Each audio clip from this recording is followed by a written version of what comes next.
My name's Jessica. How can I help you today? Okay, so you're looking to plan a trip. Where are you going? You're gonna go visit some family in Sweden. That sounds fabulous. I wish I had some European family that I knew of.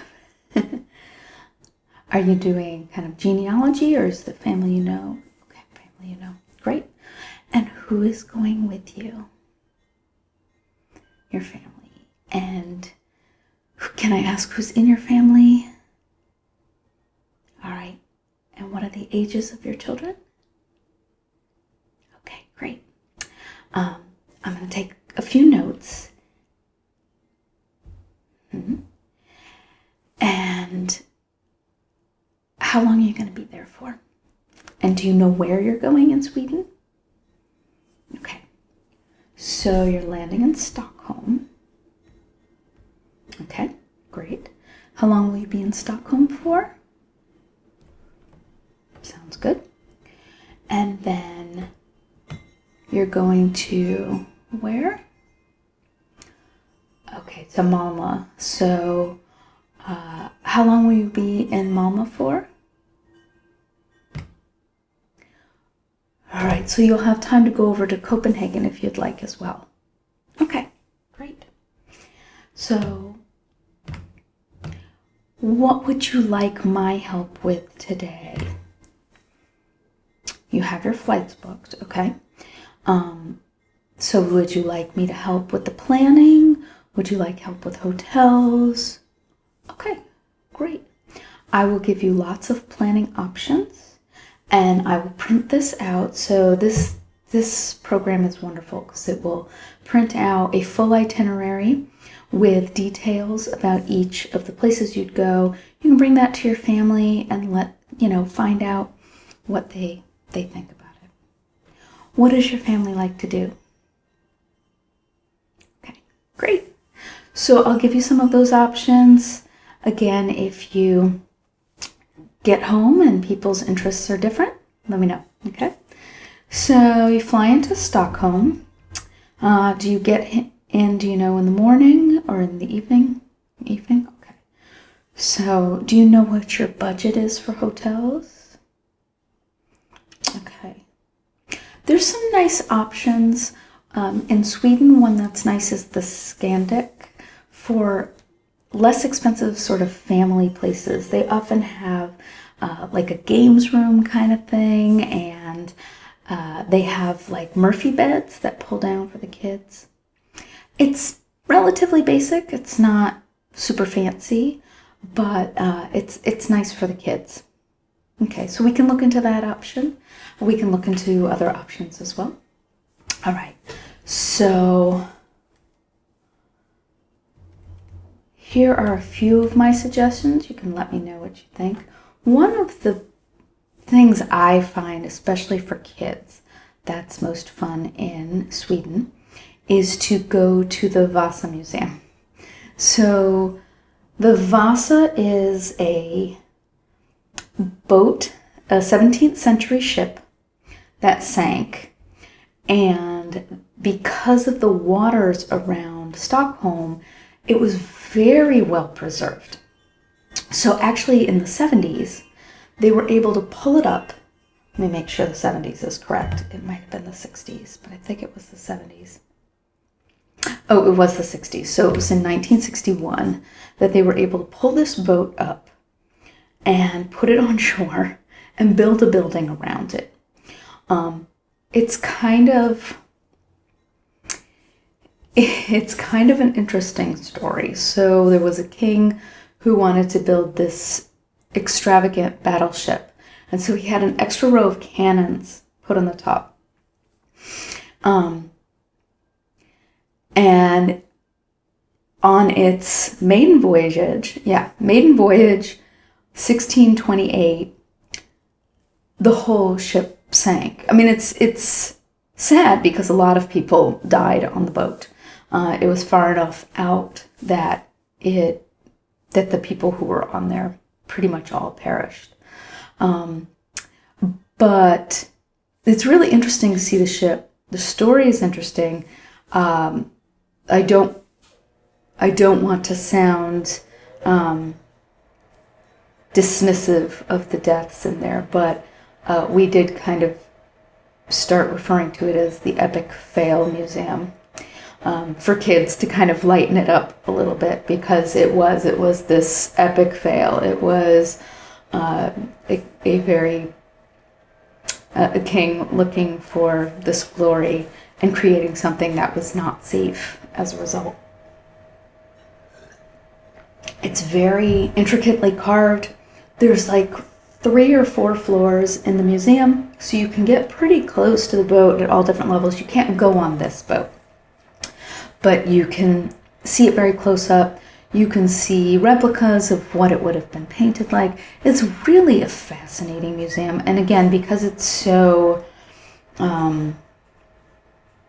bold, I think it's really great for kids. They have a lot of things that are geared towards kids too. So I think that's a must-see if you have children with you, personally.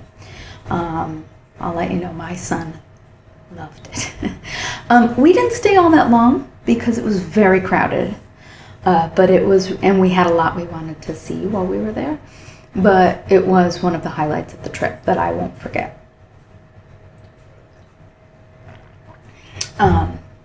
And then we do joke a little bit that there should be more epic fail museums, maybe not where people die, but all of the things where really ridiculous things have been done. So there's so many museums in Stockholm. One that I really like is the Viking Museum. It's a lot of fun. So they actually have a ride there that's a little bit silly. It is a little bit glorifying the Vikings, but a lot of the rest of the museum is not.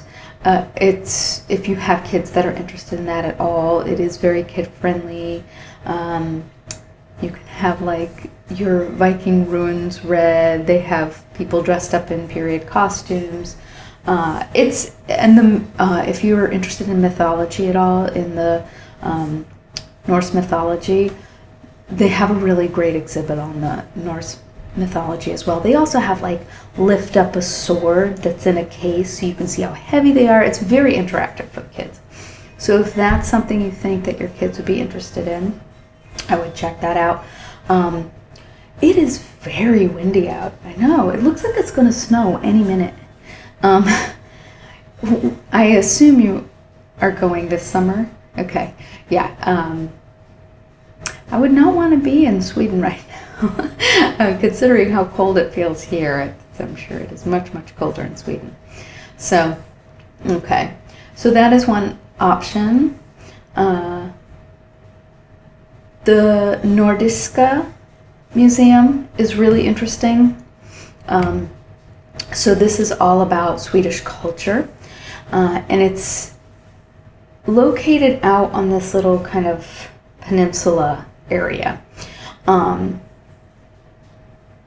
Yeah, it's very close to the Vasa, so actually doing those back to back is kind of nice.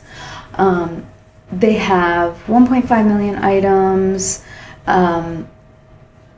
This might be interesting if anybody in your family likes fashion, things like that. They have some of the clothes, jewelry, things like that. So depends on what your family's interested in. It's also worth just a quick walk through. They have some nice cafes as well. They have an outdoor cafe that is kind of a nice place for lunch. So then, yeah, there's like this little peninsula that has the Vasa Museum. There's like 4 or 5 museums right around there. And actually there's a very somewhat bizarre museum next to the Viking Museum. It's the Shipwreck Museum. So apparently, because of the way the waters are, shipwrecks are very well preserved, like with the Vasa. And it's it's got a lot of digital aspects, a lot of things that look like holograms that show you different items that they found in these shipwrecks. There's also like an interactive area for kids upstairs. And I believe if you go to the Viking Museum, you can get in there for half price or something like that if you bring over your Viking Museum ticket. It might even be free. I can't remember. Let me see. Yeah, I don't have that one on here. So going and doing maybe the Vasa and the Nordiska Museum, if people aren't interested in the fashion, that might be one day. And then doing the Viking Museum and the Shipwreck Museum, that's also a nice little area that has ice cream and it has restaurants, and it's just kind of a fun little park area that has those two museums.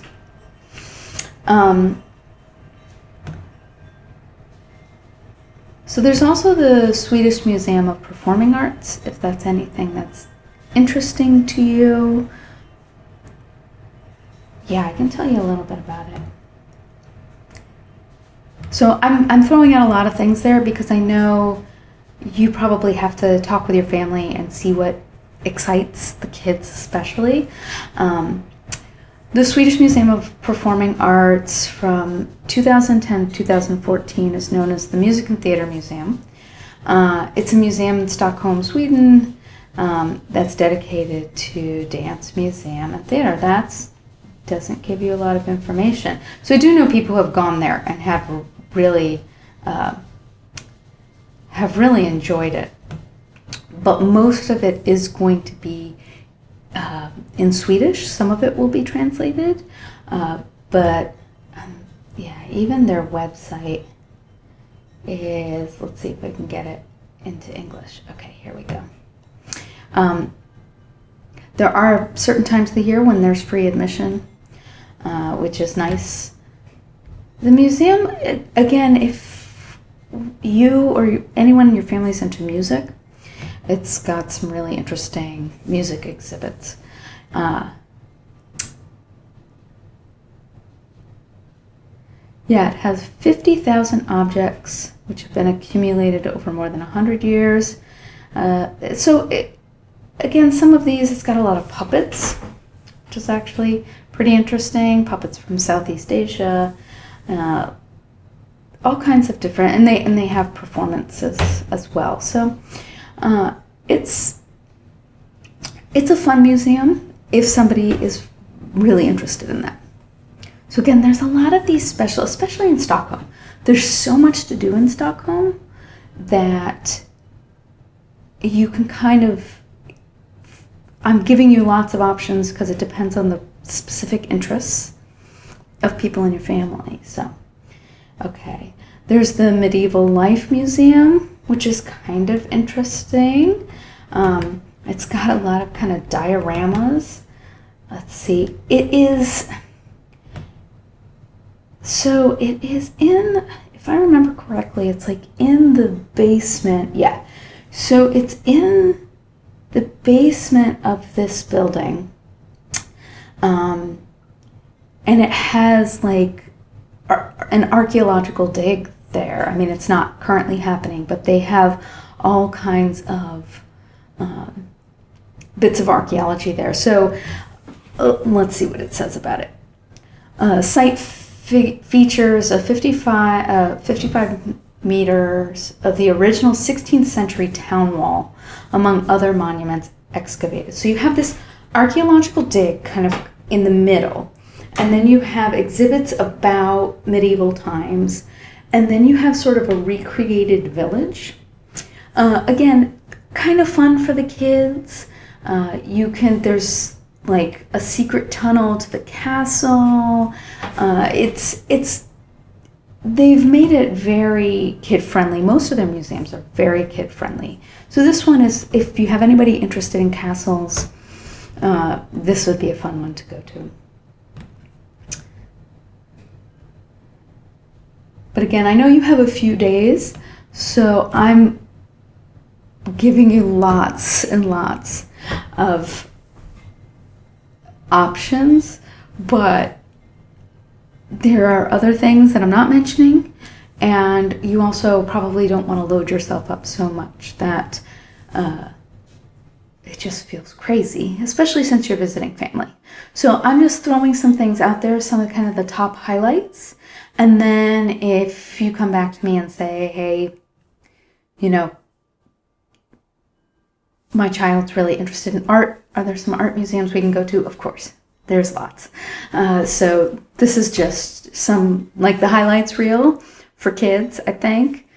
If you have a child who's interested in Egypt at all, there's an Egyptian exhibit. It's actually like in a bank, in an old bank, which is interesting. But again, lots of art museums, lots of different options. So, okay. So, how are you getting from Stockholm to Malmö? You're going to take the train. Okay, that is a perfect option. Yeah, I mean, it's a long train ride, but the trains are comfortable. So, I mean, it's about, what, 7-8 hours? No. Yeah, 6 hours. That's not that bad. Okay. So, Malmö is a great city. I would highly recommend staying at the Oh Boy. This is a relatively new hotel, and you actually get, it's like a little apartment. So upstairs there's a little kitchen area with a dining area. It's very small, it's not large.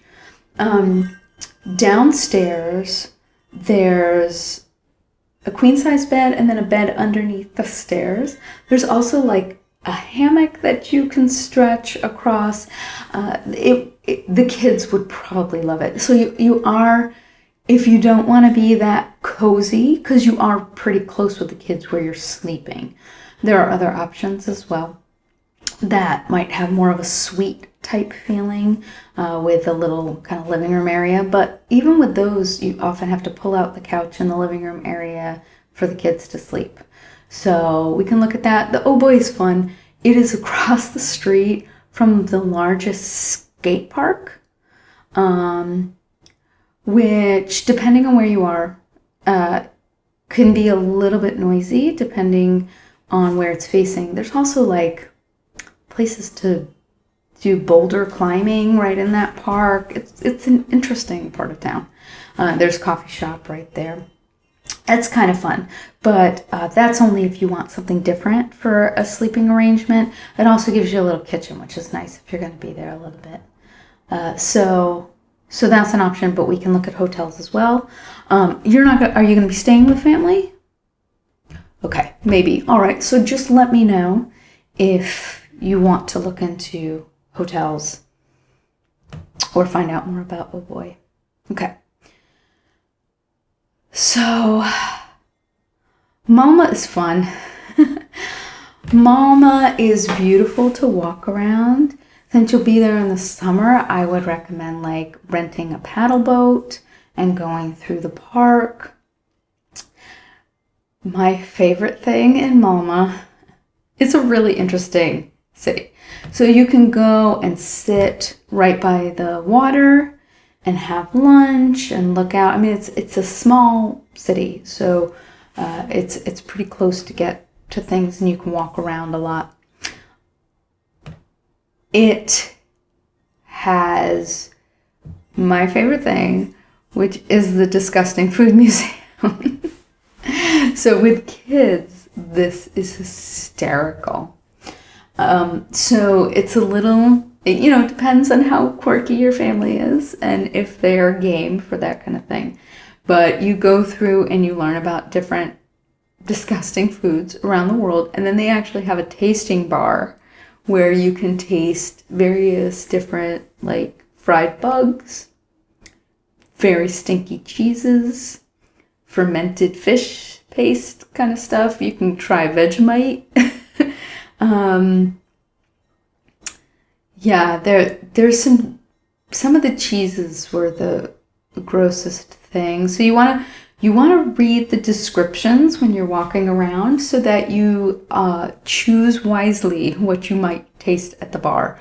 The only thing my son tasted was some salty licorice, which was also really gross. I thought the salty licorice was one of the nastier things that I tried.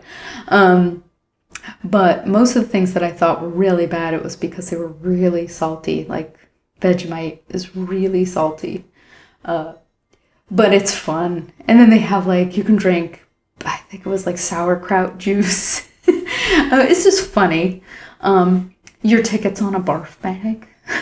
So think about, it's funny if you're not going to have a sick family member. And so you may have some family members who want to go and some who do not. And people do get sick in there. So if you have somebody with a weak stomach and it will ruin the trip if they get sick, then maybe not. But it's very fun and funny. And I would recommend it if the kids are interested at all. I have a preteen boy, and so he thought it was the funniest thing in the world. And we brought the barf bag tickets back with us since they weren't used. So that's some fun things to do in Malmö. I know you'll be visiting with family as well. I would highly recommend taking the train over to Copenhagen. So Copenhagen is like a 45-minute train ride, and there's all kinds of things to do in Copenhagen. So there's the National Museum of Denmark, which is really fun. It's a great museum. So they have different stories of different cultures that thrived in that part of the world. It's got a great collection of Viking coins, Bronze Age coffins, Egyptian mummies. It's just a wonderful museum. It's got a lot. So it depends on if your family's museumed out at that point or if that's something they like to do. So some other things to do in Copenhagen. We really enjoyed Malmö's castle. So this is a castle kind of in like the center of the city. It's the oldest castle in Scandinavia. It's like a red brick fortress. You can go through, I believe this one had some ghost stories with it as well, if I'm remembering correctly. There's ancient art, modern photography, taxidermy, prison cells. I remember the prison area. The prison area was kind of creepy, but you can sort of avoid it.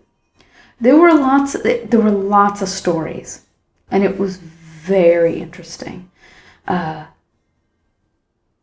But I believe they gave you a audio tour that you could listen to.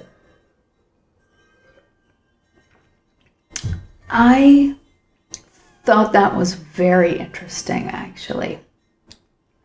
We spent quite a bit of time there, and yeah, I would recommend it. If you have a kid who's interested in castles, there's also beautiful views from there. So that's what I would do. That's actually in Malmö, not in Copenhagen. There's also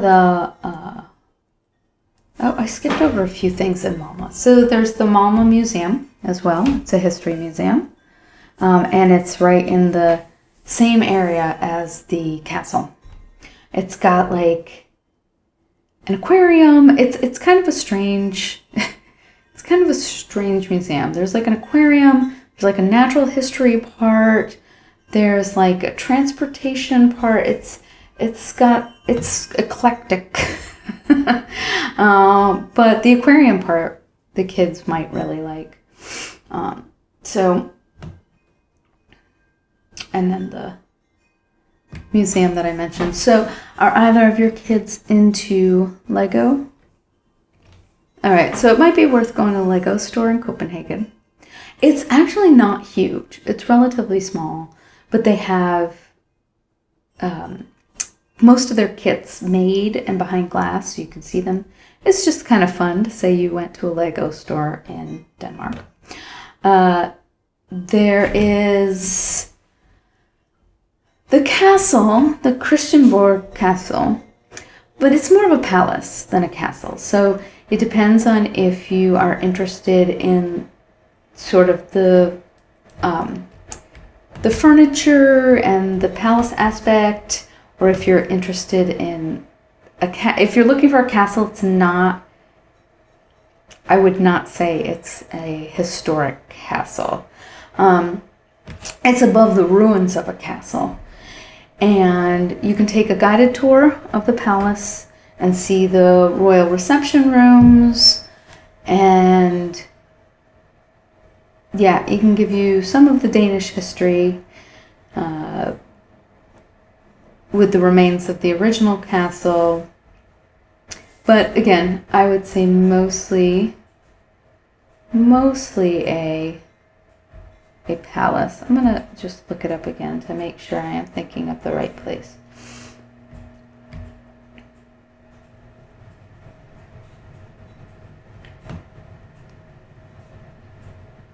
Yeah, so I mean it's beautiful to walk around, and there's several different tours that you can do.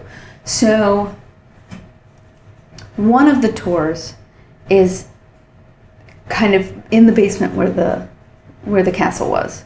So we did that. We did not go into the rest of the palace. We basically just went and saw the castle remains, and that was very interesting. So yeah, that I enjoyed. You could also go and see so you could also go see the kitchens, the church. The church and the ruins are in the same area. The stables and the Queen's tapestry. So my son was not interested in anything but the castle part. So we went and did that. And the castle I did find pretty interesting. That was interesting to see because it was the original castle, and it kind of told you about how things were made, and kind of the heat, the way it was heated, and I liked that a lot. So, okay. So, one other thing that is interesting depends on how interested you are in art, and it depends on what exhibit is there over the summer while you're there. There's a park north of the city near the zoo, which the kids might really like the zoo as well.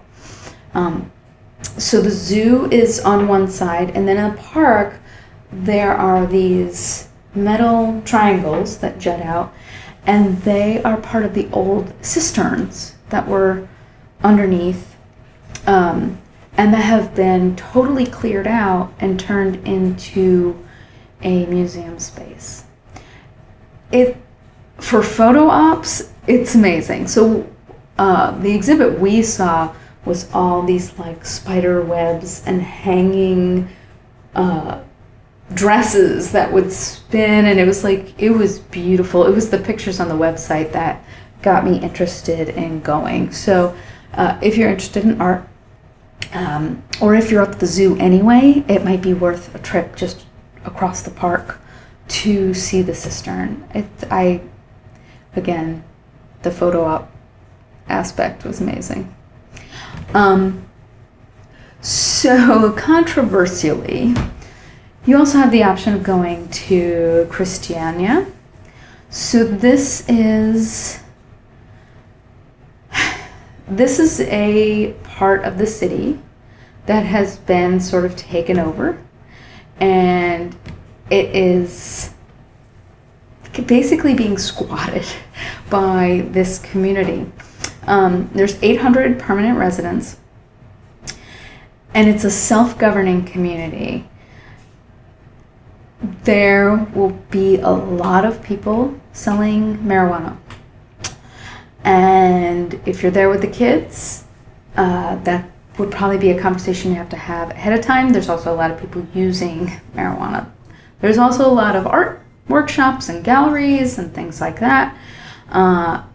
There's music venues. Like, it's an interesting part of town, and the history of it is interesting because they have just basically taken over and claimed squatters' rights on this part. And marijuana is not legal, but they go there and but it's sold, and it's kind of interesting.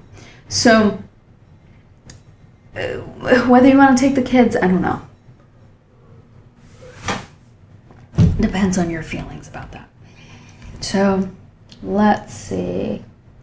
There's the Danish Architecture Center. So clearly sounds like something the kids wouldn't like. There is a 4-story slide. So we were just walking by the Danish Architecture Center, and my son saw this 4-story tube slide, and he was like, we have to go there. So basically on our way out of the country, we stopped, and just my husband and my son paid, I think it was like $14 to get in, but they paid that just to do the slide because we had to leave. So I would recommend, I would have been much happier if we had had time to actually look around the museum. But I think if anyone in your family has any interest in architecture, go and do the slide. Adults were doing the slide, little kids were doing the slide, and you go fast, apparently. So it's an interesting stop to make. So I would recommend that as well, again, for the kids. And that would be a whole lot to cram into your week, especially if you're visiting family. So I don't know that I would recommend trying to do more than that, unless you say, hey, we don't want to do these things, and can you give us other options? And I'm happy to do that. So was there anything that sounded really, again, I am pulling stuff out of the air because I don't know your family very well, but I thought this, often me throwing a lot out there and bringing it to, and printing that out and having you bring it to your family, having them look and then come back and we'll refine it and we'll make it really catered towards what your family wants to do. And if a family member says, oh, don't they have, write that down. Because especially in Stockholm and in Copenhagen, they probably have. They're big cities, they have lots of stuff to do. Copenhagen, if you want to, has some really nice day trips. But again, we're already cramming a lot into a week that you're also going to have to spend with family. So, and family may decide, hey, we want to show you this. So there may be kind of limits on your time as well. But I just wanted to give you several of the highlights and then come back to me and we'll talk about housing after you know if there's family you're staying with.